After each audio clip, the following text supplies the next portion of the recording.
Oke sob, selamat datang kembali di channel ini, channel yang membahas sekitar aset kripto ya. Kali ini kita akan membahas kembali mengenai Pi Network. Nah teman-teman, kali ini saya akan memberikan sedikit penjelasan mengenai lockup balan ya teman-teman ya.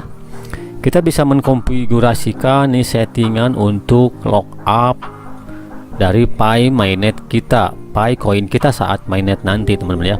Mungkin untuk setupnya sih gampang, kita tinggal geser-geser aja sih teman ya.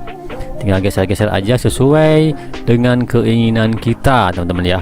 Tetapi di sini saya akan memberikan sedikit penjelasan nih biar kalian tidak ragu untuk memilih kalian mau di posisi yang mana teman-teman ya. Apakah mau yang di level paling bawah atau menengah atau mungkin yang paling atas di sini teman-teman ya.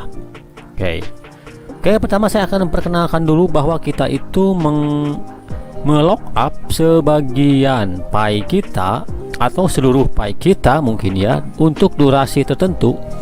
Ini sama saja kita dengan menginvestasikan Pi kita teman ya untuk berkembang lebih besar lagi. Nah, boleh dibilang makanya kita kan sebagai investor nih, karena kita meninvestasikan Pi coin kita. Makanya kita disebut sebagai investor teman-teman ya. Investor yang memang super sekali nih. Karena kenapa? Karena kita tidak mengeluarkan uang sedikit pun, tapi kita hanya berusaha untuk berkontribusi ya. Karena kita tahu semua bahwa Pi coin ini tidak memungut biaya sepeser pun dari kita semua teman-teman. Oke, satu poin sudah kita dapatkan yaitu kita adalah investor. Nah, bagaimana kita akan menginvestasikan nih si koin kita di menu yang sudah disediakan oleh core team? Tentunya kita harus mengenali dulu siapa diri kita, termasuk jenis investor mana kita ya. Nah, di sini saya akan berikan sedikit pemahaman ke kalian bahwa ada 3 tipe orang yang termasuk investor, 3 jenis investor teman-teman ya. Oke, kita langsung aja ke poin pertama nih.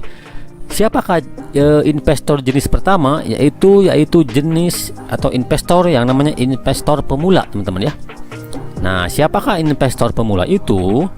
Investor pemula adalah orang yang berinvestasi tetapi dia tidak ingin mengambil resiko teman terlalu besar. Bahkan mungkin dia akan menginvestasikan kalau bisa sekecil mungkin ya dari asetnya ya. Karena dia takut sekali akan resiko yang diperolehnya di masa depan.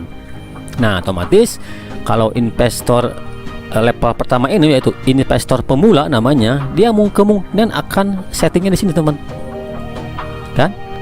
Dan di sini mungkin ya. Ini termasuk investor pemula namanya ya. Oke, di level pertama nih ada investor pemula teman-teman. Dia kemungkinan besar dia akan investasikan Pi coinnya nih di 25% dan untuk durasi 2 minggu saja. Karena dia jenis orang yang termasuk investor level pertama ini atau investor pemula ini, dia tidak ingin mengambil resiko teman-teman ya. Nah, oke, silahkan kalian dinilai diri kalian sendiri nih termasuk investor yang mana ya. Oke, kita masuk ke jenis investor yang kedua, yaitu investor tipe moderat teman-teman. Nah, tipe moderat ini adalah tipe investor dengan profil resiko sedang. Nah, kemungkinan mereka akan menginvestasikan dengan sedang mungkin 50% ya. Kemungkinan ini ya. Untuk waktu kemungkinan antara di 6 bulan atau di 1 tahun teman-teman. Kemungkinan ya, taruhlah 6 bulan misalnya. Nah, ini bisa dikatakan adalah jenis orang yang menginvestasikan itu termasuk investor moderat teman-teman ya. Yaitu tipe moderat adalah tipe investor dengan profil resiko sedang teman-teman ya. Investor tipe moderat biasanya memiliki tujuan finansial jangka menengah teman-teman ya. Jadi dia nggak mau menginvestasikan dananya untuk jangka yang terlalu lama ya, karena biasanya memiliki tujuan finansial jangka menengah dan siap dengan tingkat return yang fluktuasinya tidak signifikan teman-teman ya. Jadi tetapi masih tidak terlalu berani mengambil resiko. Jadi si tipe moderat ini dia berani mengambil resiko tetapi untuk finansial jangka menengah saja ya. Dan dia tidak siap dengan tingkat return yang fluktuasinya sangat tinggi teman-teman, yang tidak signifikan. Jadi kemungkinan besar apabila kalian termasuk jenis investor moderat, kemungkinan kalian akan men-setnya di sini nih ya, di 50% dan di 6 bulan atau mungkin di 1 tahun. Bisa saja ya tipe moderat ini, tetapi memang dia tidak akan mengalokasikan koinnya nih untuk diinvestasikan terlalu besar, dan jangka waktunya pun tidak akan terlalu lama. Karena investor tipe moderat memiliki tujuan finansial jangka menengah ya.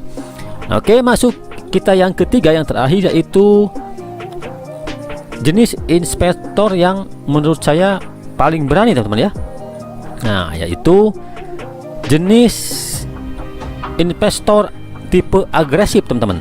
Nah, tipe agresif adalah tipe investor dengan profil resiko yang tinggi. Nah, dia kemungkinan akan berani pasang di sini teman-teman, atau di sini mungkin. Nah ya, untuk tipe agresif nih ya, tipe investor agresif, investor dengan profil resiko yang tinggi. Investor dengan tipe agresif sangat siap jika investasi pokoknya berkurang atau hilang nih, demi imbal hasil yang juga tinggi teman-teman. Nah, untuk tipe moderat tipe agresif ini yang ketiga, dia kemungkinan besar nih akan berani pasang di sini teman ya. Ya, oke. Ya, belum bisa ya. Nah, kemungkinan untuk tipe agresif nih, di yang paling tinggi ini, kemungkinan dia akan siap untuk menginvestasikan seluruh alokasi Picoinnya di 100% dan untuk jangka waktu maksimal yang disediakan oleh core team. Nah, ini tipe agresif teman-teman ya. Dia siap menanggung resiko berkurangnya Picoin atau mungkin hilang nih sama sekali ya, demi imbal hasil dan demi ini kan, demi return yang tinggi. Jadi dia siap menanggung resiko apapun sampai kehilangan Picoinnya ya. Nah, biasanya investor dengan tipe agresif adalah investor yang sudah berpengalaman teman-teman, yang dia siap menanggung resiko apapun sampai resiko kehilangan seluruh asetnya teman-teman ya. Jadi silahkan kalian nilai diri kalian sendiri, kalian termasuk tipe investor yang mana, apakah pemula atau moderat atau mungkin agresif ya. Silahkan kalian nilai dari kalian sendiri, kalian termasuk investor yang mana. Nah, sehingga kalian tidak akan bingung lagi nantinya ya.